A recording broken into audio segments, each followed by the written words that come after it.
শুরুতেই তোমাকে একটা কথা বলি, এই পৃথিবীর সকলের কাছে তুমি ভালো হওয়ার চেষ্টা করো না। তুমি চাইলেও এই পৃথিবীর সকলের কাছে ভালো হতে পারবে না।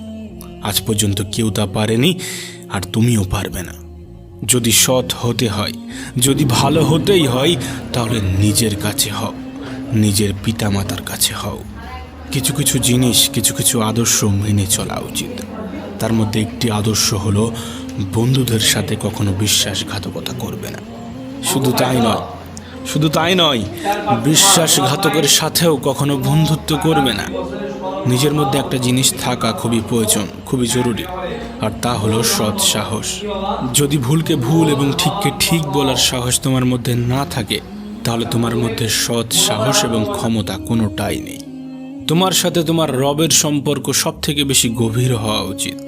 এই পৃথিবীতে এমন একটা সম্পর্ক থাকা অত্যন্ত জরুরি, যার সাথে